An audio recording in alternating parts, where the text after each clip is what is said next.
Loser माई hero. Episode 36 दूरियां क्यों। जब आदित्य ने रूबी की खुशी को उदासी में बदलता हुआ देखा तो उसका दिल तड़प कर रह गया। उसने रूबी के हाथ से ब्लाउज पकड़कर बेड पर फेंका और अपने पास खींच लिया। अगले ही पल उसने रूबी का चेहरा अपने हाथों में भरा और उसके पिंक होठों को अपने होठों में दबा लिया। उसके इस रिएक्शन से रूबी शॉक्ड रह गई। एक पल के लिए तो उसने आदित्य से छूटने के लिए स्ट्रगल किया पर हिल भी नहीं पाई। फिर वह स्थिर हो गई और आंखें फाड़े आदित्य को देखने लगी, जो आदित्य उसके करीब भी मुश्किल से ही आया था। वह अचानक उसको किस क्यों करने लगा। उसके मन में यही सब चल रहा था पर उसको यकीन तक नहीं हो रहा था। जिस आदित्य की छूहन के एहसास के लिए वह सालों से तड़प रही, वह फाइनली उसके साथ प्यार कर रहा। नाराज हो मुझसे डॉट।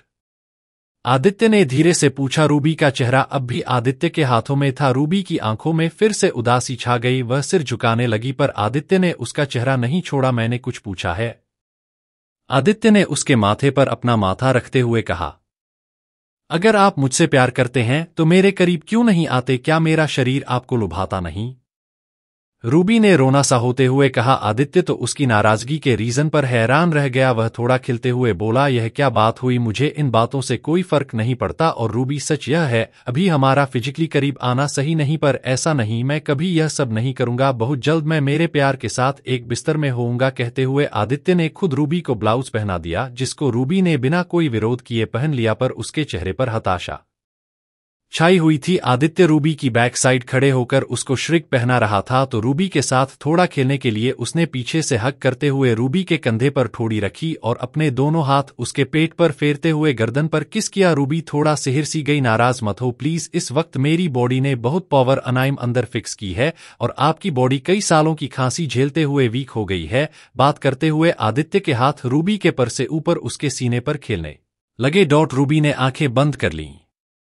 वह उसके स्तनों को सहलाने लगा और बोला, ऐसे में अगर मैं आपके साथ रिलेशन बनाऊंगा तो बहुत सारी पावर आपके शरीर में भी जाएगी, जिसको आप झेल नहीं पाओगी और मैं आपको खोना नहीं चाहता। यह सुनकर रूबी ने अचानक आंखें खोली। क्या ऐसा भी कुछ है? डॉट। उसने अचंभित होते हुए पूछा। आदित्य के हाथ अभी भी रूबी के सीने को सहला रहे थे और होंठ रूबी की गर्दन पर चल रहे थे।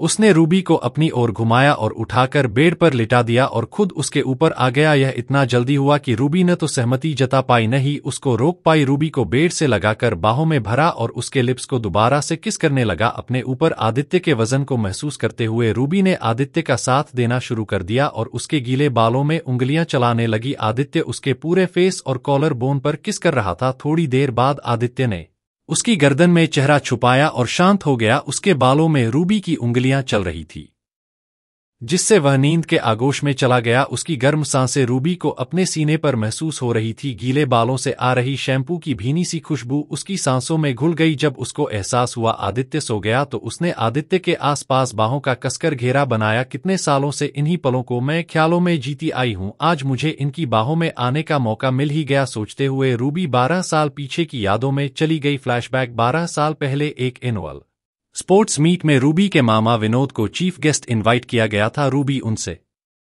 मायने उसके पास गई हुई थी। इस वक्त वह 12 साल की थी। वह भी अपने मामा जी के साथ उस सपोर्ट्स मीट में गई थी। व्हाइट फ्रॉक में वह एक राजकुमारी के जैसी लग रही थी। इस सपोर्टर्स मीट में बहुत अलग अलग स्कूलों के बच्चों ने पार्टिसिपेट किया हुआ था। वह स्टेज पर स्पेशल केयर के बीच आलीशान सोफे पर बैठी हुई थी। उसकी एक ओर विनोद तो दूसरी ओर सपोर्ट के चेयरमैन बैठे हुए थे। सर, यहाँ सभी बड़े बड़े बिजनेसमैन लोगों के बच्चों ने पार्टिसिपेट किया हुआ है जो हमें डोनेशन देते हैं, पर उन सब पर भारी पड़ सकता है। आश्रम वाले स्कूल से आया लड़का एक आदमी धीरे से चेयरमैन के कान के पास फुसफुसाया। रूबी को सुन गया पर उसको इन बातों की कुछ भी खास समझ नहीं थी। चेयरमैन के माथे पर बल पड़ गए। क्या नाम है उसका? डॉट। वह एक आईब्रो उठाते हुए बोला। आदित्य कपूर। वह रेस वाली लाइन में खड़ा हो चुका है, इसको डिसक्वालीफाई भी नहीं किया जा सकता। अब उस आदमी ने आगे की डिटेल दी। रूबी को बेड से लगाकर बाहों में भरा और उसके लिप्स को दोबारा से किस करने लगा। अपने ऊपर आदित्य के वजन को महसूस करते हुए रूबी ने आदित्य का साथ देना शुरू कर दिया और उसके गीले बालों में उंगलियां चलाने लगी। आदित्य उसके पूरे फेस और कॉलर बोन पर किस कर रहा था। थोड़ी देर बाद आदित्य ने उसकी गर्दन में चेहरा छुपाया और शांत हो गया। उसके बालों में रूबी की उंगलियां चल रही थी, जिससे वह नींद के आगोश में चला गया। उसकी गर्म सांसें रूबी को अपने सीने पर महसूस हो रही थी। गीले बालों से आ रही शैम्पू की भीनी सी खुशबू उसकी सांसों में घुल गई। जब उसको एहसास हुआ आदित्य सो गया तो उसने आदित्य के आसपास बाहों का कसकर घेरा बनाया। कितने सालों से इन्हीं पलों को मैं ख्यालों में जीती आई हूं, आज मुझे इनकी बाहों में आने का मौका मिल ही गया। सोचते हुए रूबी 12 साल पीछे की यादों में चली गई। फ्लैशबैक 12 साल पहले एक एनुअल स्पोर्ट्स मीट में रूबी के मामा विनोद को चीफ गेस्ट इनवाइट किया गया था। रूबी उनसे मायने उनके पास गई हुई थी। इस वक्त वह 12 साल की था। वह भी अपने मामाजी के साथ उस स्पोर्ट्स मीट में गई थी। व्हाइट फ्रॉक में वह एक राजकुमारी के जैसी लग रही थी। इस सपोर्टर्स मीट में बहुत अलग अलग स्कूलों के बच्चों ने पार्टिसिपेट किया हुआ था। वह स्टेज पर स्पेशल केयर के बीच आलीशान सोफे पर बैठी हुई थी। उसकी एक ओर विनोद तो दूसरी ओर सपोर्ट के चेयरमैन बैठे हुए थे। सर, यहाँ सभी बड़े बड़े बिजनेसमैन लोगों के बच्चों ने पार्टिसिपेट किया हुआ है जो हमें डोनेशन देते हैं, पर उन सब पर भारी पड़ सकता है। आश्रम वाले स्कूल से आया लड़का एक आदमी धीरे से चेयरमैन के कान के पास फुसफुसाया। रूबी को सुन गया पर उसको इन बातों की कुछ भी खास समझ नहीं थी। चेयरमैन के माथे पर बल पड़ गए। क्या नाम है उसका? डॉट। वह एक आईब्रो उठाते हुए बोला, आदित्य कपूर। वह रेस वाली लाइन में खड़ा हो चुका है, इसको डिसक्वालीफाई भी नहीं किया जा सकता। अब उस आदमी ने आगे की डिटेल दी। ओके, तो उसको रेस में भागने दो, पर उसका नाम और प्राइज अनाउंस मत करवाना। क्यों? उसके लिए बोलने वाला कोई नहीं है। हम अमीर लोगों को एक बच्चे के लिए नाराज नहीं कर सकते। इसके बाद रेस शुरू हुई। सभी पार्टिसिपेंट्स रेस में भागे। उनमें से एक लड़का जिसकी ड्रेस काफी पुरानी लग रही थी, वह हवा की तेजी से सबसे बहुत पहले क्रॉस लाइन पर पहुंच गया, पर सबके सामने इतना बड़ा झोल हुआ। उसके क्रॉस करने के बाद तुरंत क्रॉस लाइन फिक्स कर दी गई और पीछे आ रहे पार्टिसिपेंट्स के पहुंचने पर सब और चीयर किया जाने लगा। रूबी भले ही छोटी थी, पर यह देखकर उसका दिल धक सा रह गया। वह अपनी चेयर से उठ खड़ी हुई। विनोद ने भी तुरंत नोटिस कर लिया और चेयरमैन से इस बारे में बात की। अरे विनोद सर, यह बच्चा यहाँ किसी भी स्कूल से नहीं है, थोड़ा मेंटली अपसेट है। हम सब उससे प्यार करते हैं तो रेस में भागने का मौका देते रहते हैं। Very down to earth, really I am impressed. Vinod ने चेयरमैन की तारीफ में तालियां बजाई, पर रूबी की आंखों में नमी तैर गई। जब प्राइज डिस्ट्रीब्यूशन चल रहा था, आदित्य अपने हाथ पीछे किए सबसे अलग खड़ा था। उसने रूबी को बिल्कुल नहीं देखा, पर रूबी का पूरा ध्यान आदित्य पर था। पतला लंबा शरीर, प्यारा सा चेहरा, काले बाल, आंखों में मासूमियत के साथ साथ गहरी खामोशी। रूबी की आंखों में उसका चेहरा बस गया। तभी आदित्य को एक टीचर बुला कर ले गई और साइड पड़े स्टूल पर बिठाकर उसको खाने को सैंडविच दिया और खुद किसी काम के लिए चली गई। आदित्य सैंडविच खत्म करके बाहर की और चल पड़ा। रूबी बेटा, वो बच्चा थोड़ा मेंटली अपसेट है, हमें ऐसे लोगों की हेल्प जरूर करनी चाहिए। कहते हुए रूबी के मामा ने एक जूस का ग्लास उठाया और आदित्य का रास्ता रोकते हुए कहा, अरे बेटा, तुम तो बहुत तेज भागते हो, जूस लोगे क्या? आदित्य ने एक नजर उनको देखा, फिर प्यारी सी मुस्कान के साथ कहा, thank you for appreciate sir. कहते हुए बड़े ही फॉर्मल वे में उसने जिसका ग्लास लिया और 2 कदम पीछे हटकर जूस पीने लगा। विनोद उसके वेल बिहेव पर हैरान रह गया। आदित्य ने जूस का खाली ग्लास साइड पड़ी बास्केट में रखा और बाहर जाने लगा। विनोद को कुछ खटका। उसने दूसरी बार उसका रास्ता रोका और बोला, आप जीत गए, फिर भी आपको प्राइज नहीं मिला, बुरा नहीं लगा आपको? आदित्य ने कुछ नहीं बोला, बस एकटक विनोद को देखता रहा। विनोद समझ गया यहाँ कुछ झोल हुआ है। उसने झट से अपनी पॉकेट से 10,000 निकाले और आदित्य की तरफ बढ़ाए। आपका इनाम। यह देखकर रूबी खुश हो गई। आदित्य ने एक नजर पैसों को देखा, फिर विनोद को। उसके मासूम से चेहरे पर हताशा भरी स्माइल खेल गई। विनोद भी उसकी स्माइल देखकर खुश हुआ, पर सबको हैरान करते हुए आदित्य ने आगे बढ़कर विनोद के पैर छुए और बाहर को और बढ़ गया। विनोद ने उसको जाते हुए देखा, जो कदम दर कदम आगे जाता हुआ उनकी नजरों से ओझल हो गया। अब विनोद ने पैसों को देखा। मामा जी, क्या आपको वह सच में मेंटली अपसेट लगता है? रूबी ने सवाल किया। विनोद को जैसे पूरा माजरा समझ आ गया। उसने अपनी पावर का इस्तेमाल करते हुए चेयरमैन और सपोर्टर्स मीट की पूरी ऑर्गेनाइजेशन को लाइन में ले लिया। इवनिंग तक बिना आदित्य का रेफरेंस शो किए चेयरमैन के साथ साथ कुछ मेंबर्स को टर्मिनेट कर दिया गया। यह रूबी के आदित्य से पहली मुलाकात थी। स्टेटस में जमीन आसमान का फर्क होते हुए भी रूबी उसको चाहने लगी। उसके दिमाग में बस आदित्य के ही ख्याल घूमते रहते थे। वह जब भी अकेली होती, आदित्य क्या कर रहा होगा, बस यही सोचती रहती। उसको इतना तो मालूम रहता था कि जिस तरह का बिहेवियर उसने आदित्य के साथ होता देखा, उससे समझ जाती थी वह स्ट्रगल ही कर रहा होगा। यही वजह थी वह बहुत सीरियस रहती थी, बाकी बच्चों की तरह हंसी मजाक नहीं करती थी। जब वह 20 वर्ष की हुई तब तक उसके फ्रेंड्स गर्लफ्रेंड बॉयफ्रेंड बना चुके थे, पर रूबी के ख्यालों में आदित्य का मासूम चेहरा यंग हो रहा था। अब उसके अंदर अपितु के लिए बहुत सारी फीलिंग्स जागने लगी थी और अब वह बिजनेस में भी कदम रख चुकी थी उसके अपने हाथ में।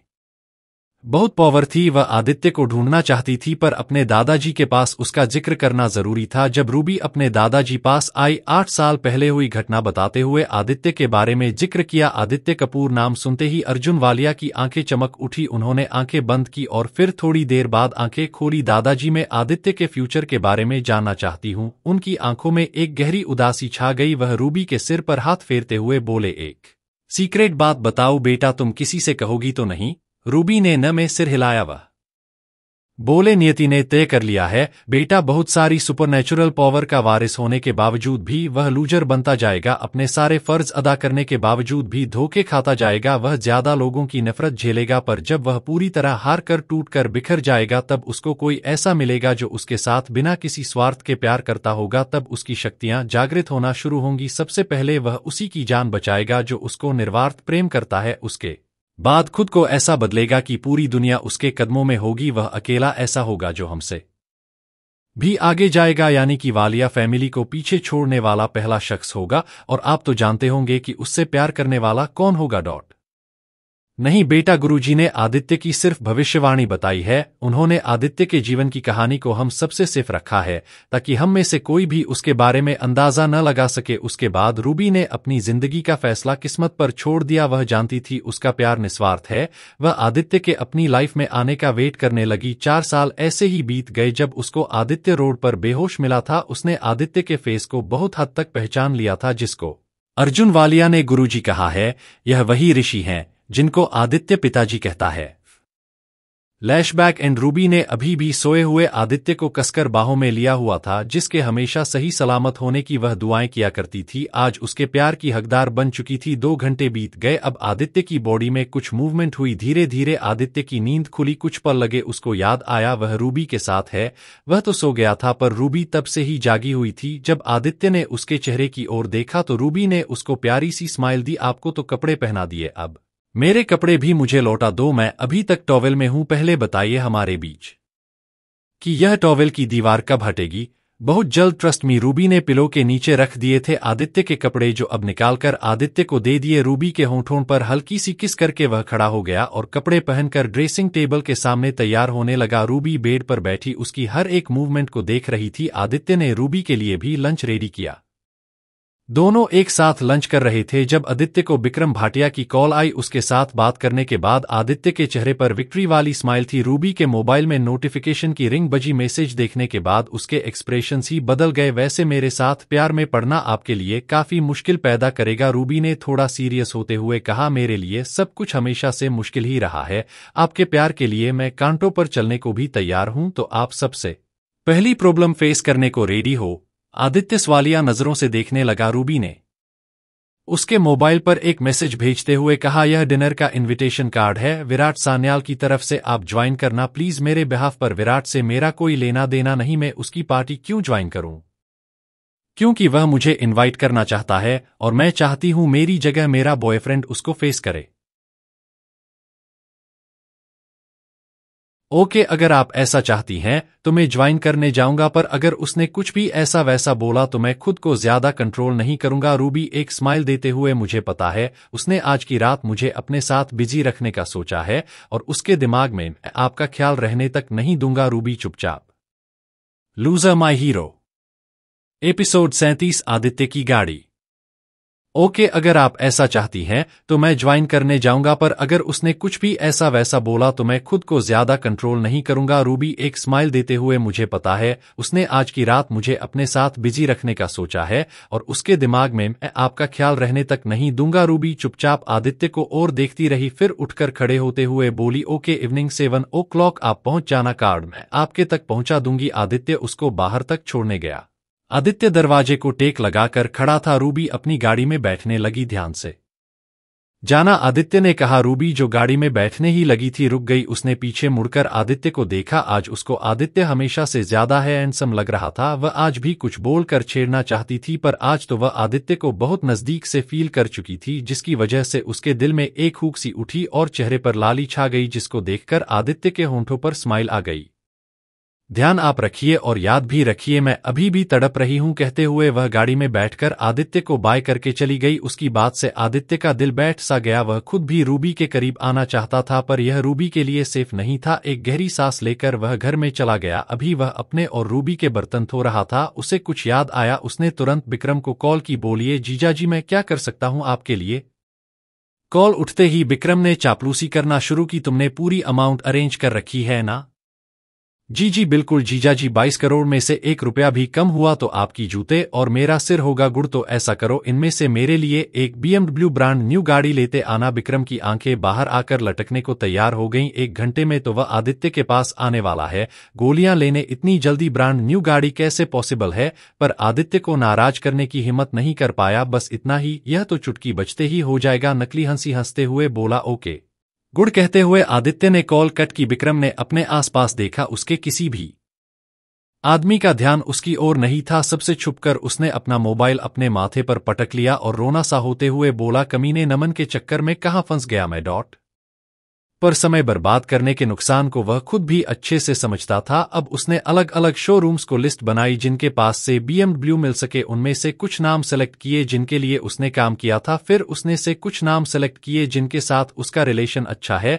करीब 15 मिनट्स में उसने अनगिनत कॉल्स की और फाइनली आदित्य के लिए गाड़ी का अरेंज भी हो गया, जिसके पेपर्स भी साथ हो रेडी करके मिलने वाले थे। वूश, विक्रम ने चैन की सांस ली। मालिक, आप यह सिस्टम सा बनाकर काम क्यों करने लगे? पहले तो हम वेपन दिखाकर काम करते थे, यह कागज पेन फोन कॉल यह हमारे काम का हिस्सा नहीं था, विक्रम के एक आदमी ने कहा। विक्रम ने अपने हाथ में पकड़ी नोटबुक और उस पर अपनी गंदी हैंडराइटिंग को देखा। पैसों और काम आने वाले आदमियों का हिसाब किताब करते हुए उसका खुद का रंग उतरा हुआ था। फिर भी हिम्मत से मुस्कुराते हुए बोला, काम में कोई भी चेंज आई हो, हमारी शान में तो कोई कमी नहीं आई है ना। उसके आदमी हैरान रह गए, इतना बेतुका आंसर, वो भी विक्रम भाटिया से, किसने उम्मीद की होगी?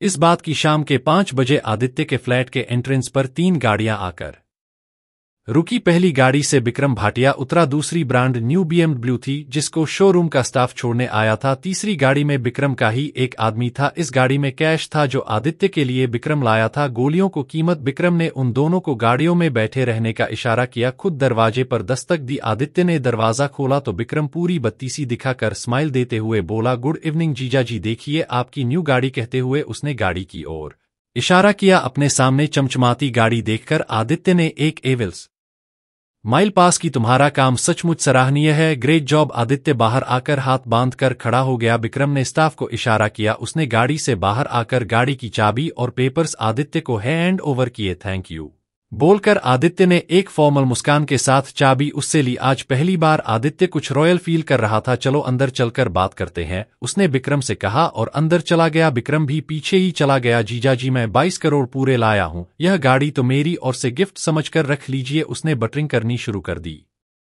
Don't try to be over smart. इस गाड़ी की कीमत 60 लाख हुई है, उसको अपने 2 करोड़ से रख लेना और बाकी का कैश भी अभी तुम ही संभाल रहे हो। 10 गोलियां ले जाओ और जिनको प्रॉमिस किया देने का उन तक पहुंचाओ। विक्रम का चेहरा उतर गया। मतलब अभी भी इसको आगे आदित्य के लिए काम करना होगा, जैसा आप कहें। नकली मुस्कान सजाते हुए उसने कहा, काम तो मेरे लिए अभी तुम ही करोगे, इसकी पेमेंट मिलेगी तुम्हें। जो काम तुमने मेरे लिए अब तक किया है उसकी भी 20 लाख पेमेंट रख लेना। अब विक्रम थोड़ा रिलैक्स हुआ, फिर भी जानबूझकर अनजान बनते हुए बोला, इसकी क्या जरूरत है जीजाजी, आपका काम मेरे लिए कोई बेगाना थोड़ी है। अब समय खराब मत करो, वो बॉक्स उठा लो, उसमें 10 गोलियां हैं, ले जाओ। ओके जीजाजी। कहते हुए विक्रम ने बॉक्स उठाया, उसमें गोलियां थी। वह बॉक्स लेकर बाहर चला गया। 1 घंटे बाद आदित्य रूबी के विला में था। उसको अपनी गाड़ी दिखा चुका था। रूबी एक कार्ड उसको देते हुए बोली, यह इन्विटेशन कार्ड है, भूलिए मत, आज की रात चुनौतियों से भरी हो सकती है। उस डिनर में ज्यादातर लोग ऐसे हैं जिनको मेरे डिसीजन से ऑब्जेक्शन है। Just wait and watch. आपने मुझे क्यों सेलेक्ट किया, या आज वाहन मौजूद लोगों को तो पता चल ही जाएगा। कार्ड लेते हुए आदित्य ने कॉन्फिडेंस के साथ कहा। वह खुद भी बिजनेस टाइकून्स से मिलना और निपटना चाहता था। अब कोई भी उसको साइड करके आगे की पोजीशन नहीं ले सकता था। डोंट वरी कहते हुए आदित्य ने अपनी गाड़ी स्टार्ट की और ग्रीन साइड विला की ओर चल पड़ा। ग्रीन साइड विला सिटी के बाहर की ओर में एक खूबसूरत वातावरण में स्थित था। विला के सामने एक लंबी बहती नदी थी। जब आदित्य विला के बाहर पहुंचा तो जगह पहले से ही लोगों से भरी हुई थी। डिनर के नाम पर यह एक वाइन पार्टी की तरह था। एंट्रेंस के बाहर पार्किंग लॉट में कई लग्जरी कारें और स्पोर्ट्स कारें खड़ी थीं, जिनमें लैम्बोर्गिनी, फेरारी, बेंटले और रोल्स रॉयस शामिल थीं। आदित्य ने अपनी BMW पार्क की, जिसकी शान सबसे कुछ हटकर ही थी। हम जैसे ही वह गाड़ी से उतरा, उसने अपनी आईब्रोज उठाई और उसकी आंखें उत्साह से भर गई, क्योंकि वह यह देखकर हैरान हो रहा था कि यहाँ इन्हेलर एनर्जी प्रचुर मात्रा में थी, जो सिटी में सिर्फ सुबह ही महसूस होती है। यह तो एक बहुत ही अच्छी जगह है। आदित्य ने एक गहरी सांस ली। उसका उत्साह उसके चेहरे पर बढ़ रहा था। इस समय विला के अंदर पार्टी शुरू हो चुकी थी, जिसमें अनगिनत कम कपड़े पहने लड़कियां जोर जोर से नाच रही थीं। Let's go and face rivals. उसने खुद को ही टांट मारा और तिरछी मुस्कान के साथ एंट्रेंस की तरफ बढ़ गया। लूजर माई हीरो। एपिसोड 38। किंजल नमन को एक और इनविटेशन। यह तो एक बहुत ही अच्छी जगह है। आदित्य ने एक गहरी सांस ली। उसका उत्साह उसके चेहरे पर बढ़ रहा था। इस समय विला के अंदर पार्टी शुरू हो चुकी थी, जिसमें अनगिनत कम कपड़े पहने लड़कियां जोर जोर से नाच रही थीं। Let's go and face rivals. उसने खुद को ही टांट मारा और तिरछी मुस्कान के साथ एंट्रेंस की तरफ बढ़ गया। शोर शराबा भरे माहौल को देखते हुए आदित्य थोड़ा परेशान महसूस कर रहा था। उसे ऐसे माहौल में कोई दिलचस्पी नहीं थी, इसलिए उसने एक ऐसी जगह ढूंढी जहां कोई और न हो और वह आराम से बैठ गया। फिर आदित्य ने अपनी आंखें बंद की और डीप ब्रीथिंग और एनर्जी फोकसिंग शुरू कर दी। आदित्य के लिए उसके आसपास की इन्हेलर एनर्जी दुर्लभ थी और वह इस अवसर को नहीं गंवाना चाहता था। रूबी के सामने आदित्य के एक लूजर हस्बैंड होने की बात को हाईलाइट करने के लिए विराट द्वारा नमन और किंजल को भी इस पार्टी में इनवाइट किया गया था। हनी, मैंने सुना है कि इस पार्टी में हमें इनवाइट करने वाला विराट सान्याल बहुत पावरफुल है और वह वालिया फैमिली के क्लोज भी हैं। कहीं उसने भी तो हमें इंसल्ट करने के लिए ही इनवाइट तो नहीं किया? किंजल ने नमन के कान में फुसफुसाया। नमन ने नाक भौं सिकोड़ी। बकवास। सान्याल परिवार को सिटी में एक टॉप टाइकून माना जाता है। ऐसा कुछ नहीं जिसकी तुलना हम वालिया की बेवकूफ प्रिंसेस रूबी वालिया से कर सकें। यह सुनकर किंजल ने कुछ देर सोचा। वालिया और सान्याल परिवार की तुलना करे तो आपस में क्या डिफरेंस होगा? किंजल ने पूछा। नमन की भौहें सिकुड़ गईं और फिर उसने आह भरी। सान्याल इसी सिटी से आता है और वालिया वर्ल्ड में टॉप पर है। अब तुम्हें क्या लगता है? नमन ने उसकी ओर देखा। इस पॉइंट पर नमन ने अचानक बात का रुख बदल दिया और क्यूरियस लहजे में कहा, लेकिन मैंने सुना है कि विराट सान्याल रूबी में बहुत इंटरेस्ट रखता है और वह शायद आदित्य को सबक सिखाने के लिए यहाँ आया है। किंजल की आंखें चमक उठी। उसने तुरंत उत्साह से कहा, तो क्या इसका मतलब है कि आदित्य अब बहुत बड़ी मुसीबत में है? Yes we can say it. Naman हल्के से मुस्कुराया। Oh it is too good. Aditya को रूबी से अलग होना पड़ेगा। किंजल इतनी उत्साहित थी कि वह लगभग उछल पड़ी। जब भी मैं आदित्य की हॉट लुक के बारे में सोचती हूँ, उसको उस रूबी के साथ देखती हूँ, तो मुझे गुस्सा आता है। किंजल ने गलती से अपनी जलन का एक कारण कह दिया। इस पर नमन ने कुछ नहीं कहा। शायद ख्यालों में खोया होने के कारण बात को सही से समझ नहीं पाया। एक ऐसा आदमी जो कभी उसके जूते उठाने के लायक भी नहीं था, लेकिन अब टॉप पर चढ़ गया है और सबसे टॉप फैमिली की लड़की को पटा भी लिया। यह बात नमन को चुभती थी। इस पार्टी में आए लोग लगभग सभी के सभी सेकंड ग्रेड के अमीर लोग थे और सभी यंग थे। उनके अलावा ऐसी लड़कियां भी थीं जो अमीर लड़कों के करीब रहना चाहती थीं। मिस्टर सान्याल, आदित्य पहले ही आ चुका है। विराट के सामने एक आदमी फुसफुसाया। यह आदमी विराट का सेक्रेटरी था। विराट की एक बार तो ग्लास पर पकड़ ढीली हो गई, पर तुरंत वह संभल गया और फिर उसने ठंडे स्वर में कहा, वह यहाँ किस लिए आया है? लेकिन दिमाग में इसका रीमेक करने पर वह अंदर ही अंदर मुस्कुराया। बिना बुलाए और अपमान की तलाश में उसने खुद से कहा, अब एक टेम्परेरी प्रोग्राम ऐड करने का समय आ गया है। विराट ने शैतानी आंखों से कहा, वह अब वालिया का रिप्रेजेंटेटिव है, क्या हमें उस पर कोई कदम उठाना चाहिए? उस आदमी ने थोड़ा सीरियस होते हुए पूछा। विराट ने अपना सिर हिलाया और मजाकिया अंदाज में कहा, जल्दी मत करो, मैं पहले उसे पूरी तरह से ह्यूमिलेट करना चाहता हूं। मैं चाहता हूं कि उसे पता चले कि कचरे जैसे लोग कभी भी शानदार हॉल में एंटर नहीं कर सकते। उस आदमी ने सिर हिलाया और फिर उसने कुछ चिंता के साथ कहा, अगर हम आदित्य पर हमला करते हैं तो मिस वालिया पक्का नाराज हो जाएंगी। अगर ऐसा हुआ तो यह परेशानी के बिना कुछ नहीं होगा। विराट जोर से हंसा और बोला, रूबी वालिया बेसिकली बर्फीली है। हालांकि आदित्य ने उसका दिल जीत लिया है, लेकिन वास्तव में उसको किसी की परवाह नहीं है। वह ऐसे लड़के से कभी शादी नहीं करेगी। फिर भी अगर ऐसी कोई बेवकूफी उसके दिमाग में हुई भी तो उसका परिवार कभी साथ नहीं देगा। फिर तो ठीक है। उस आदमी ने राहत की सांस ली। विराट सही था। रूबी रिच सिटीजन्स में काफी मशहूर थी और उसने अपने सामने खड़े अनगिनत प्रेमी ठुकरा दिए थे। कुछ लोगों ने तो यहाँ तक कहा कि उसका दिल बर्फ की तरह ठंडा था, जिसमें किसी के लिए भी गर्माहट नहीं हो सकती। तो आदित्य किस खेत की मूली है। हालांकि विराट ने रूबी के दिल में आदित्य की स्थिति को बहुत कम करके आका आदित्य कोने में बैठा था, लालच से अपने आसपास की इनहेलर एनर्जी को आकर्षित कर रहा था। उसने पहले कभी इतनी अधिक मात्रा में एनर्जी का सामना नहीं किया था। मी कपूर।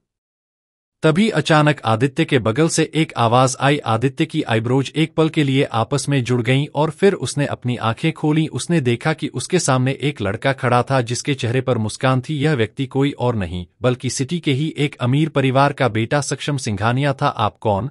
आदित्य ने कुछ उलझन के साथ सक्षम की ओर देखा। सक्षम ने मुस्कुराते हुए कहा, सक्षम सिंघानिया, क्या मैं यहां बैठ जाऊं आपके पास? बुरा तो नहीं मानोगे? यू विश कहते हुए आदित्य ने सिर हिलाया, फिर अपनी आंखें बंद कर ली। मी कपूर, मुझे आपसे कुछ कहना है, लेकिन मुझे नहीं पता कि यह इस समय सही होगा या नहीं। सक्षम ने बोलना जारी रखा। आदित्य ने अपने दिल में आह भरी। ऐसा लग रहा था कि शांति से ध्यान करना संभव नहीं था। आप क्या कहना चाहते हो?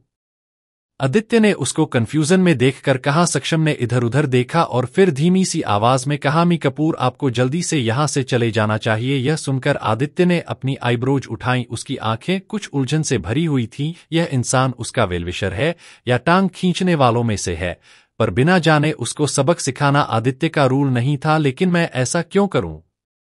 सक्षम ने आह भरी और कहा, मैंने अभी अभी अपने एक दोस्त से सुना है कि विराट सान्याल आपके खिलाफ कुछ साजिश रच रहा है। आदित्य ने यहां आने से पहले ही अनुमान लगा लिया था, इसलिए उसे आश्चर्य नहीं हुआ और उसने बस मुस्कुराते हुए सिर हिला दिया। यह देखकर सक्षम ने याद दिलाया, आप इस विराट को कम मत समझो। वह सिटी में सान्याल परिवार से है, बहुत ही ज्यादा एरोगेंट और बेदिल है। इसके अलावा मैंने सुना है कि वह आज अपने साथ एक मास्टर लाया है जो बैटल जोन का कोच रहा है। बेहतर होगा कि आप जल्दी से चले जाओ। आदित्य ने सक्षम को ऊपर से नीचे तक देखा और कुछ संदेह के साथ पूछा, मिस्टर सिंघानिया, मैं आपको अच्छी तरह से नहीं जानता, आप मुझे यह क्यों बता रहे हैं? क्या आपको डर नहीं है कि विराट सुन लेगा? सक्षम ने अपना मुंह खोला, फिर कड़वाहट से मुस्कुराया। सच कहूं तो मैं इस विराट को नाराज नहीं कर सकता, लेकिन मैं उसकी नीयत को अपने दिल की गहराई से बर्दाश्त नहीं कर सकता। ऐसा कहने के बाद सक्षम के चेहरे पर गुस्सा झलक रहा था। उसने आगे कहा, एक बार मेरे पापा की इस सिटी में एक बिजनेस डील थी और हमारा सान्याल परिवार से मिलना जुलना हुआ। अच्छी रेपुटेशन होने के बावजूद भी विराट ने कहा कि हमारा सिंघानिया परिवार गरीब इलाकों के रिच किसानों से ज्यादा कुछ नहीं है और उसने हमें सिटी वापस जाने और बड़े सपने न देखने के लिए कहा, जबकि उसके बाद हमने बिजनेस में बहुत इंप्रूव किया है। जब यह बातें याद आई तो सक्षम का चेहरा गुस्से से भर गया। ईमानदारी से कहूं तो उसने हमें सिरे से रिजेक्ट कर दिया था। फिर भी मैं अब भी अच्छा हूं, अच्छी कंपनियों में इन्वेस्ट किया हुआ है और यह नहीं समझ पा रहा हूं कि विराट के साथ होने में क्या स्पेशल बात थी। सक्षम ने नाराजगी से कहा। आदित्य अपनी हंसी नहीं रोक पाया। ऐसा लग रहा था कि यह विराट वाकई अकड़ू की भावना के साथ पैदा हुआ होगा। आपको जल्दी से जल्दी चले जाना चाहिए, वरना बाद में विराट निश्चित रूप से आपको जाने नहीं देगा। अब सक्षम ने गंभीरता से सलाह दी। आदित्य ने मुस्कुराते हुए कहा, मेरे साथ इतना कुछ शेयर किया इसके लिए थैंक यू। मुझे आदित्य नाम से बुला सकते हो तुम। मुझे यहां से जाने की जरूरत नहीं, मैं उससे नहीं डरता। लूजर माई हीरो। एपिसोड 39। आदित्य को परेशान करना। ऐसा लग रहा था कि यह विराट वाकई अकड़ू की भावना के साथ पैदा हुआ होगा। आपको जल्दी से जल्दी चले जाना चाहिए, वरना बाद में विराट निश्चित रूप से आपको जाने नहीं देगा। अब सक्षम ने गंभीरता से सलाह दी। आदित्य ने मुस्कुराते हुए कहा, मेरे साथ इतना कुछ शेयर किया इसके लिए थैंक यू। मुझे आदित्य नाम से बुला सकते हो तुम। मुझे यहां से जाने की जरूरत नहीं, मैं उससे नहीं डरता। जब वालिया की राजकुमारी का हाथ और साथ नसीब हो गया तो विराट सान्याल से डरने की क्या जरूरत है? उनके पीछे से आवाज आई। दोनों ने पीछे देखा तो आरव रॉय खड़ा था। या मतलब है इस बात का? आदित्य ने पूछा। आरव ने अपना मुंह खोला और फिर कड़वाहट से मुस्कुराते हुए कहा, यह सच है मिस वालिया के साथ आपको विराट सान्याल से डरने की जरूरत नहीं है। आरव की बातें सुनकर आदित्य ने हताशा भरी आह भरी। जाहिर है सभी की नजर में आदित्य वालिया फैमिली के सपोर्ट से कुछ उभरा था। इस धारणा को थोड़े समय में बदलना मुश्किल होगा, लेकिन थोड़ी देर की बातचीत के बाद आदित्य को समझ आया कि आरव कोई बुरा व्यक्ति नहीं था और वह आमतौर पर सेकंड ग्रेड के रिच लोगों के अपोजिट काफी इंटरेस्टिंग, ऑनेस्ट और आदर्शवादी भी था। आप यहां? एक और आवाज आई। आदित्य को देखकर जो हैरान हुआ खड़ा था उसको देखकर आदित्य को भी आश्चर्य हुआ कि विक्रम भाटिया भी इन सेकंड ग्रेड रिच लोगों की कंपनी में शामिल था। वह आदित्य के पास भागा और क्यूरियस होकर बोला, मुझे उम्मीद नहीं थी कि आप भी यहाँ हो। विक्रम का यहाँ आना आदित्य को थोड़ा आश्चर्यचकित कर रहा था, लेकिन उसके पास इतनी बुद्धि थी कि अब सबके सामने उसने आदित्य को जीजा जी नहीं कहा। आदित्य ने चैन की सांस ली, पर उसकी कंडीशन को देखते हुए उसे ऐसी पार्टी में शामिल होना चाहिए था, ऐसा लग नहीं रहा था। अब इस कोने में 4 लोग बैठे थे। इस शोरगुल वाले माहौल में यह कोना काफी शांत था। पार्टी प्लानिंग के अनुसार चल रही थी और हर कोई अपनी इच्छाओं में मग्न था। पूरी पार्टी में अफरातफरी मची हुई थी, नाच गाना ड्रिंक सब लोग एंजॉय कर रहे थे। जब आदित्य को 3 लोगों के साथ घुल मिल रहा देखा तो विराट आदित्य की ओर चल पड़ा। उसके बगल में एक सफेद कपड़ों वाला उसका सेक्रेटरी भी था। विराट सान्याल इधर ही आ रहा है, सक्षम ने जल्दी से आदित्य को याद दिलाया। आदित्य का चेहरा बिना बदले बिल्कुल खामोश रहा, मानो उसने उसे देखा ही न हो। पलक झपकते ही विराट सान्याल उसके पास आ गया था। उसने आदित्य की ओर देखा और हल्की मुस्कान के साथ कहा, आदित्य, क्या तुमने खुद को खुद ही इनवाइट किया है? This party is for only rich persons. Aditya ने उसकी ओर देखा और हंसा। मिस्टर सान्याल, माफ करना, आप पार्टी ऑर्गेनाइज करने के चक्कर में भूल गए। वालिया ने रिप्रेजेंटेटिव सेलेक्ट कर लिया है और मिस वालिया की ओर से यहां आया हूं। एक यह सुनकर विराट का चेहरा अचानक बदल गया और भी बदसूरत हो गया। क्रोध ने उसे लगभग पागल कर दिया और उसके बगल में बैठा सफेद कपड़ों वाला आदमी ऑलमोस्ट घातक भावना से भर गया। आदित्य ने भौहें सिकोड़ी और ठंडी आंखों से सफेद कपड़ों वाले आदमी को देखा। 4 आंखें मिली, पूरी तरह से जानलेवा भावना से भरी हुई। ओ, यह बच्चा जाना पहचाना लग रहा है। विराट ने बगल में बैठे आरव रॉय को देखकर कहा। उसने आरव को ऊपर से नीचे तक देखा और फिर उसके सिर पर थपथपाते हुए कहा, अब मुझे याद आया, तुम आरव रॉय हो, है ना?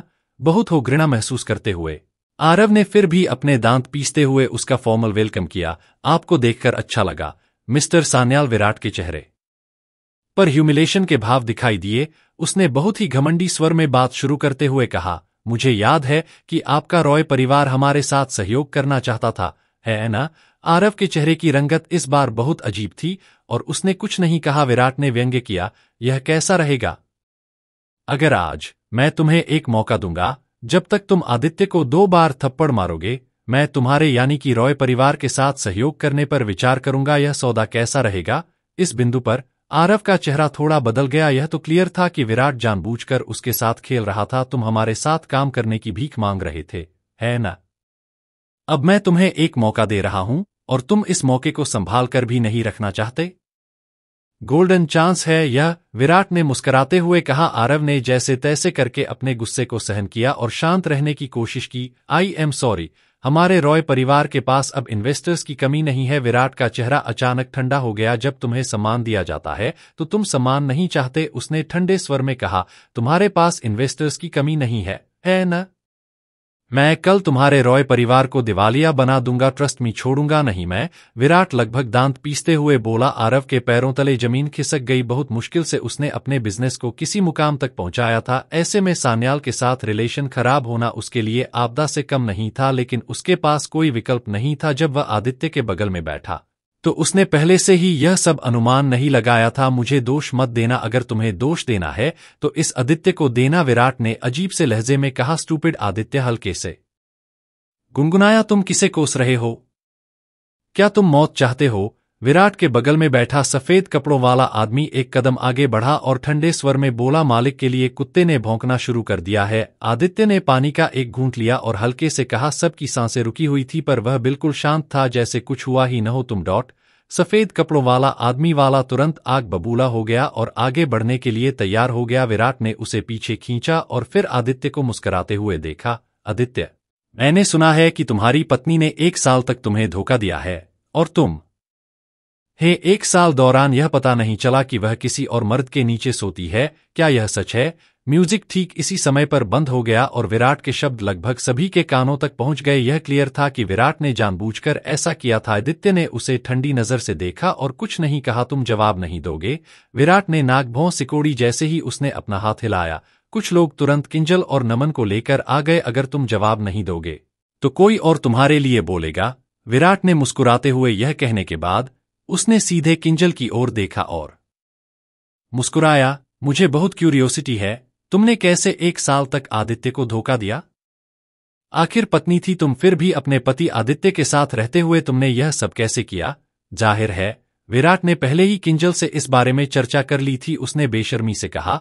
हाँ यह ठीक है, यह पति कहलाने के लायक नहीं था, इसीलिए मैंने धोखा दिया। जिस दिन से आदित्य और मेरी शादी हुई, उसने कुकिंग और झाड़ू पोछा शुरू कर दिया। एक पल में पूरा हॉल हंसी से गूंज उठा। उन्होंने आदित्य को ऐसे देखा जैसे वह कोई उछलता हुआ जोकर हो, लेकिन आदित्य का चेहरा ठंडा रहा और उसने फिर भी कुछ नहीं कहा। अरे क्या उसे इसके बारे में पता नहीं चला? विराट ने पूछना जारी रखा। किंजल ने मुस्कुराते हुए कहा, इसकी हमारे परिवार में उसकी कोई इज्जत नहीं है। अगर मैं उसे बैठने के लिए कह देती थी तो वह खड़े होने की हिम्मत नहीं करता था, तो अगर मैं रात को घर नहीं होती थी तो भी वह पूछने की हिम्मत नहीं करता था। फिर भी अगर उसे पता भी हो तो वह क्या कर सकता था? न जानने का नाटक करना ही इसके लिए सही था। आदित्य को इस वक्त वो समय याद आया जब पहली बार किंजल को नमन के साथ देखा था। उसने अपनी पावर की भी चिंता नहीं की थी, नमन से भिड़ गया था, पर इस समय किंजल उसको उकसाने के लिए बात बदल रही थी। अब सबके सामने वो सच्चाई भी खुलेगी जो रूबी से मिलने से पहले आदित्य की हमसफर बनी हुई थी। लूजर माय हीरो, एपिसोड 40, अपमान का बदला। फिर भी अगर उसे पता भी हो तो वह क्या कर सकता था? न जानने का नाटक करना ही इसके लिए सही था। आदित्य को इस वक्त वो समय याद आया जब पहली बार किंजल को नमन के साथ देखा था। उसने अपनी पावर की भी चिंता नहीं की थी, नमन से भिड़ गया था, पर इस समय किंजल उसको उकसाने के लिए बात बदल रही थी। अब सबके सामने वो सच्चाई भी खुलेगी जो रूबी से मिलने से पहले आदित्य की हमसफर बनी हुई थी, पर इसमें आदित्य ने धोखा नहीं दिया तो अपमान भी उसका नहीं होगा। अचानक सभी लोग जोर जोर से हंसने लगे। विला के आधे से ज्यादा हिस्से में हंसी की आवाज गूंज रही थी। विराट सान्याल के एक्सप्रेशन से झलक रहा था कि वह इस सब से बहुत संतुष्ट हो रहा था। उसने आदित्य को उकसाने वाले अंदाज में देखा और कहा, ओह माय गॉड, यह इमेजिन करना मुश्किल है कि कोई इज्जतदार आदमी इतना अपमानजनक जीवन जी सकता है। हाँ, 1 साल तक जोरू का गुलाम बनकर रहना और अपनी सेल्फ रिस्पेक्ट को निगलना, यह सच में तरसयोग है। हूं क्या सोचकर गिरे पत्ते जैसी जिंदगी जिसमें रीढ़ की हड्डी ही नहीं है। सभी ने अलग अलग बातें की और जितना हो सकता था मजाक उड़ाया। उनकी आवाजें लगातार गूंज रही थीं। किंजल ने आदित्य को देखा। भले ही अब आदित्य बहुत अट्रैक्टिव दिख रहा था और जैसे उसने किंजल को इग्नोर करना शुरू किया था, उसके बाद उसकी इतनी फजीयत देखकर उसके दिल में खुशी की लहर दौड़ गई। आदित्य का चेहरा ठंडा था और वह अपना सिर हिलाए बिना नहीं रह सका। किंजल, तुम्हें शर्म नहीं आती, बल्कि गर्व होता है? तुम अपने दिमाग के आसपास इतनी मोटी चमड़ी कैसे रख लेती हो? किंजल ने नाक सिकोड़ी और कहा, जिसका अपमान हुआ है वह तुम हो, मैं नहीं। मुझे किस बात का डर है? आदित्य ने ऐसे व्यक्ति के साथ बकवास करने की जहमत नहीं उठाई। ओके, कैरी ऑन कहते हुए उसने अपनी आंखें बंद कर लीं और सबको अनदेखा कर दिया। आसपास का शोर लगातार जारी था। इसने कोई शक नहीं, यह उसकी मेंटल कंडीशन को परेशान कर रहा था। सबको लगा वह झेल नहीं सकता, इसलिए उसने आंखें बंद कर ली। लेकिन किसने सोचा होगा कि आदित्य वास्तव में इस समय साधना कर रहा था। वह अपनी मेंटल हेल्थ को बैलेंस करने की कंडीशन में ट्रेनिंग करने के लिए इस अवसर का लाभ उठाना चाहता था। ऐसे मजाकिया शब्दों के चलते न केवल साधना करना मुश्किल था, बल्कि शांत रहना भी बेहद मुश्किल था। नतीजा कुछ ऐसा हुआ, आदित्य के आसपास की एनर्जी कई बार गहरी हुई और कई बार बिखरी, फिर गहरी और फिर से बिखरी, जिससे उसके माथे से पसीना टपकने लगा। जाहिर है यह समय आदित्य के लिए बहुत मुश्किल था। क्या तुम्हारा कोई मर्दानगी वाला पास्ट नहीं है जो आंखें बंद करके बैठे हो? विराट का मजाक जारी रहा। न केवल उसने बल्कि लगभग सभी ने भी यही रवैया दिखाया। कुछ ने तो दृश्य को कैद करने के लिए अपने फोन भी निकाल लिए और उन्हें ऑनलाइन पोस्ट करने की तैयारी कर ली। आदित्य ने खुद को शांत रहने के लिए मजबूर किया, अपने सेंसेज को खोला और आसपास की गहरी एनर्जी में सांस ली। कुछ मिनट बाद आदित्य की मेंटल हेल्थ आखिरकार बैलेंस में आ गई और शांत होने लगी। ऐसा लग रहा था जैसे वह अपने आसपास की कोई आवाज नहीं सुन पा रहा था और वह अपनी ही दुनिया में डूबा हुआ था। सांस लेते समय एनर्जी की तरंगें धीरे धीरे उसके शरीर में प्रवेश कर रही थीं। क्या यह इडियट अपनी आंखें बंद करके यह दिखावा कर रहा है कि वह सुन नहीं सकता? विराट, जो कब से उसको उकसा रहा था, उसको अभी तक चुप देखा तो खुद को रोक नहीं पाया। उसके बगल में बैठा सफेद कपड़ों वाला आदमी थोड़ा भौंचक्का हो गया, क्योंकि उसे हमेशा से लगा था कि आदित्य की सांस में कुछ गड़बड़ है, लेकिन वह कुछ समय तक इसका पता नहीं लगा सका। मिस सान्याल, मी कपूर अब कुछ नहीं बोल रहे हैं, तो आप इसे जाने क्यों नहीं देते? विक्रम ने खड़े होते हुए और माहौल को शांत करने की कोशिश की। विराट ने विक्रम की तरफ देखा और नाक भौं सिकोड़ कर कहा, हु आर यू? विक्रम ने जल्दी से कहा, मेरा नाम विक्रम भाटिया है, मैं टाइगर्स ग्रुप का बॉस हूं। विक्रम भाटिया। विराट ने एक पल के लिए सोवा, फिर अचानक महसूस किया, आह, अब मुझे इस सिटी का फेमस ओल्ड माफिया याद आ गया है ना? Yes, you are right. Vikram का दिल खुशी से झूम उठा और वह हंस पड़ा। मुझे उम्मीद नहीं थी कि मिस्टर सान्याल ने मेरे बारे में सुना होगा। कृपया मुझे अपना कुछ समय दें और उन्हें जाने दें। विराट ने विक्रम को एक मजेदार मुस्कान के साथ देखा और कहा, क्या कहा? तुम्हें समय दूं अपना? जैसे ही यह शब्द निकले, विराट ने अचानक विक्रम के चेहरे पर थप्पड़ मारा। पटाखक एक तीखी आवाज एक साथ, यह लगभग सभी के कानों तक पहुंच गई। तुम होते कौन हो जो मुझसे इज्जत मांग रहे हो? तुम एक घटिया बदमाश हो जो स्पेशल होने का दिखावा कर सकते हो। विराट ने लगभग उस पर जहर उगल दी। विक्रम का चेहरा लाल हो गया, वह बेहद शर्मिंदा दिख रहा था। दूसरी ओर किंजल और नमन के चेहरे पर एक प्रसन्न खिली हुई मुस्कान थी। पिछली बार उन्होंने विक्रम भाटिया तक अप्रोच की थी, आदित्य से निपटने के लिए कहा था, लेकिन उसने कभी नहीं सोचा था कि विक्रम पैसे भी ले लेगा और कुछ भी नहीं करेगा इसके लिए। नमन विक्रम हमेशा से नाराज था, आज विक्रम को अपमानित होते देखकर वह दिल से खुश था। विराट ने अपना हाथ बढ़ाया और विक्रम के चेहरे पर 2 बार थपथपाते हुए ठंडे स्वर में कहा, एक कुत्ता जबरदस्ती इज्जत मांगने की हिम्मत कैसे कर सकता है? तुम्हें इज्जत चाहिए है ना? ठीक है, घुटने टेको और 3 बार मेरे सामने झुको और मैं तुम्हें जाने दूंगा। ऐसा कहने के बाद विराट 2 कदम पीछे हट गया और विक्रम को घुटने टेकने का इशारा किया। विक्रम का चेहरा बेहद बदसूरत हो गया और वह इतने सारे लोगों के सामने घुटने टेकने के लिए कभी तैयार नहीं था, लेकिन अगर वह घुटने नहीं टेकता तो विराट उसे जान से मार देगा, पर जाने नहीं देगा। मैं तुम्हें 10 सेकंड दे रहा हूं, अगर तुम घुटने नहीं टेकते तो मैं तुम्हारे पैर तोड़ दूंगा, विराट ने ठंडे स्वर में कहा। आसपास का माहौल एकदम शांत हो गया। विक्रम का चेहरा थप्पड़ और गुस्से से लाल हो गया और उसने अपनी मुट्ठियां भींच ली। उसने अपने दांत गुस्से से पीस लिए। काश वह इस समय कुछ भी करके विराट को थप्पड़ मार सकता। क्या तुम घुटने टेकोगे? विक्रम के एक्शन की सुस्ती को देखकर विराट की आवाज और भी ठंडी हो गई। विक्रम ने एक गहरी सांस ली और एक सख्त चेहरे के साथ उसने कहा, मिस सान्याल, मैं घुटने टेकूंगा। हम गुड़ कहते हुए विराट संतुष्टि से हंसा। उसने हाथ हिलाकर विक्रम को घुटने टेकने का संकेत दिया। विक्रम ने अपने दांतों को जोर से कस लिया और अपने दिल में गुस्से को दबाने की कोशिश की, क्योंकि वह धीरे धीरे दोनों घुटनों पर झुक गया। जैसे ही उसके घुटने जमीन को छूने वाले थे, अचानक हाथों के एक जोड़े ने उसकी बाहों को पकड़ लिया। क्या तुम इस लायक हो कि कोई तुम्हारे सामने घुटने टेके? आदित्य ने एक हाथ से विक्रम को सहारा दिया और दूसरे हाथ से उसने विराट को एक बहुत जबरदस्त थप्पड़ मारा। पटकक एक तीखी आवाज के साथ विराट के होंठ फट गए और उसके होंठों पर खून के धब्बे लग गए। यह थप्पड़ विक्रम की ओर से है, आदित्य ने विराट को ठंडे अंदाज में देखते हुए कहा। विराट के खून से सने मुंह को देखकर वहां मौजूद हर कोई हैरानी से अपनाई ढककर खड़ा हो गया। आदित्य ने विराट पर हाथ उठने की हिम्मत की, वो भी इतनी ताकत के साथ। यह लड़का तो समझो मर चुका है। किंजल और नमन तो अपने दिलों में खुशी से झूम रहे थे, क्योंकि वह जानते थे कि विराट अब आदित्य को छोड़ेगा नहीं। थप्पड़ इतना जोरदार था कि विराट अभी तक सूत्र खड़ा था, उसे यकीन करना भी मुश्किल हो गया था। आदित्य उसकी पार्टी में उसके गेस्ट्स के सामने उसको ही ऐसा थप्पड़ मार देगा।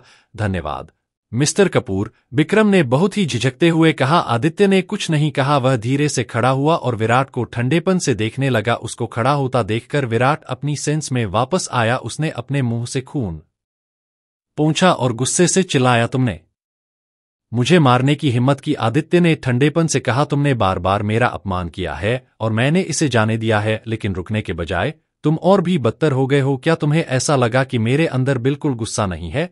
विराट बेहद गुस्से में था और दहाड़ता हुआ बोला, मैं तुम्हें तोड़ फोड़ डालूंगा। ऐसा कहते हुए उसने अपनी मुट्ठी बंद की और आदित्य की ओर दौड़ा। विराट भी बैटल जोन में से ट्रेनिंग ले रहा था, उसको काम नहीं समझा जा सकता था, लेकिन आदित्य के सामने वह कुछ हद तक मजाक ही लग रहा था। आदित्य ने हर बार आसानी से चकमा दिया, विराट के घातक हमले से आसानी से बच गया। क्या तुम्हारा काम हो गया? आदित्य ने व्यंग्य किया। विराट अब दूर खड़ा था, भारी सांस ले रहा था। अपने सामने आदित्य को देखकर उसका गुस्सा और भी बढ़ गया। अगर तुम्हारा काम हो गया है तो अब मेरी बारी है, आदित्य ने व्यंग्य किया। फिर विराट की ओर अपनी गुट्टी को क्रूरता से घुमाया। आदित्य का मुक्का बेहद तेज और शक्तिशाली था, उसके सामने खड़ा कोई भी उसकी मुट्ठी में अनजानी शक्ति को महसूस कर सकता था। विराट का चेहरा पीला पड़ गया और वह जल्दी से बचने के लिए भागा। अनल के लिए वह बहुत धीमा था और तब तक बहुत देर हो चुकी थी। यह मुक्का सीधे विराट की छाती पर लगा। एक जोरदार धमाके की आवाज के साथ विराट कई कदम पीछे हट गया और जमीन पर गिर गया। आदित्य, आज मैं तुम हे मार डालूंगा। विराट ने गुस्से से अपना चेहरा भरते हुए कहा। एक आदित्य ने थोड़ा आईब्रोज सिकोड़ी। उसने एक कदम आगे बढ़ाया और ठंडे स्वर में कहा, तुम्हारे जैसा नीच इंसान, अगर मैं तुम्हें सबक नहीं सिखाऊंगा तो शायद तुम कभी पछताओगे नहीं। मिस वालिया को इनवाइट करके उनके रिप्रेजेंटेटिव का अपमान डायरेक्ट मिस वालिया का अपमान नहीं है क्या? और अगर मैं चुपचाप इसको लेकर यहां से चला जाऊं तो मेरी ओर से भी उनका अपमान होगा। ऐसा मैं होने नहीं दूंगा। मेरा तो अब फर्ज है इसका बदला लेना। उनके सम्मान के लिए मैं आज तुम्हारी सिर्फ एक बाह कहूंगा। जैसे ही आदित्य कदम दर कदम विराट के पास पहुंचा, विराट का चेहरा तुरंत मौत की तरह पीला पड़ गया। बच्चे से लेकर बड़े होते हुए शायद ही किसी ने उसे चोट पहुंचाने की हिम्मत की हो, इस वजह से वह बदतमीज हो गया था। लेकिन उसने कभी उम्मीद नहीं की थी कि आज आदित्य सचमुच उसके खिलाफ इतनी बड़ी कार्रवाई भी करनी चाहेगा। तभी आदित्य ने उसकी बाह पकड़ ली। तुम्हारी इतनी हिम्मत? इस समय सफेद कपड़ों वाले आदमी ने अपने मालिक को बचाने के लिए हरकत की। गुस्से में पूरे जोर से चिल्लाने के बाद उसने आदित्य पर मुक्का बरसाना चाहा। तुम मुझे उसको सजा देने से रोक नहीं सकते। आदित्य ने अपना चेहरा भी नहीं घुमाया और सीधे हमले का सामना करने के लिए आगे बढ़ा। उनकी मुट्ठियों की आपस में जबरदस्त टक्कर हुई। इससे एक तेज धमाका निकला। सफेद कपड़ों वाले युवक की कलाई तुरंत टूट गई। वह दर्द से चिल्लाया, आह! नहीं नहीं, यह नहीं हो सकता। उसने जब अपनी कलाई को देखा, उसको यकीन करना मुश्किल हो गया। जब आदित्य ने इस आदमी की आंखों में देखा था, वह समझ गया था यह कोई साधारण आदमी नहीं। पर इस समय वह भी आदित्य का सामना नहीं कर पाया, क्योंकि आदित्य पहले से ही तैयार था। भीड़ से अपमान के बीच चुपचाप इन्हेलर एनर्जी को आकर्षित कर रहा था। कुछ समय पहले उसने तीसरे लेवल तक एनर्जी को अपने अंदर स्थापित किया था। अगर मैंने सफलता हासिल नहीं की होती तो शायद मेरा उसके साथ कोई भी मैच न होता। आदित्य ने इस सफेद कपड़ों वाले आदमी को देखते हुए खुद से सोचा, विराट का मास्टर एक बार तक नहीं कर पाया, अब तुम्हारी बारी है। आदित्य ने पलटकर विराट को ठंडे अंदाज में देखा। नहीं नहीं, तुम ऐसा कुछ नहीं कर सकते। यह मेरी पार्टी है, तुम यहां पर मेरा कुछ नहीं बिगाड़ सकते। विराट बुरी तरह से घबरा गया था, पर उसको भी समझ आ गया कि आदित्य मजाक नहीं कर रहा। सफेद कपड़ों वाले आदमी ने अगर विराट को बचाने की हिम्मत न की तो उसकी जान पक्का चली जाएगी। इसलिए उसने आदित्य पर एक और वार किया। आदित्य ने इस वार को भी चकमा दिया और उसकी दूसरी कलाई पर जोरदार पंच मारा। आह! इस आदमी ने दर्द से चीखते हुए अपनी टूटी हुई बाहों को घुमाया। जो कुछ देर पहले आदित्य का मजाक बना रहे थे, सब पीछे हट गए। किंजल ने भी अपना मुंह ढक लिया। वह तो किसी सदमे में ही चली गई। किसी समय वह इस मजबूत आदमी की पत्नी थी। कितना गर्व होता अगर वह उसको धोखा नहीं देती। अब आदित्य विराट तक पहुंच गया। आज कोई भी तुम्हें नहीं बचा सकता, आदित्य ने ठंडे स्वर में कहा। आदित्य, अगर तुमने मुझे छूने की हिम्मत की तो मेरे पापा तुम्हें कहीं का नहीं छोड़ेंगे। वह डर कर चिल्लाया। वह जमीन पर गिर गया। उसका शरीर लगातार पीछे की ओर जा रहा था। विराट की हरकतों पर नाराज आदित्य ने उसकी धमकी को इग्नोर किया और अपने पैर से उसको बाह को रौंद दिया। उसकी हड्डियां लगभग टुकड़ों में बदल गईं। आह! वह दर्द से चिल्लाया, तुम सच में मरोगे मुझसे? छोड़ूंगा नहीं। एक बाप के हो तो शहर से बाहर मत जाना। इसका बदला मैं तुझसे लेकर रहूंगा। विराट की दहाड़ सुनकर जाते हुए आदित्य ने भौहें सिकोड़ ली। आदित्य मुड़ा और विराट के पास वापस आ गया। मैं तेरे बाप का इंतजार करूंगा, जिसने ऐसी औलाद पैदा करके धरती पर बोझ बढ़ा दिया। आदित्य बहुत ही स्टाइल से चलता हुआ बाहर चला गया। उसके पीछे ही आरव, सक्षम और विक्रम भी चले गए। जितना ज्यादा कर सकते हो उतना कर देना। तो चलो मिलते हैं अगली वीडियो में, तब तक के लिए अरिगातो।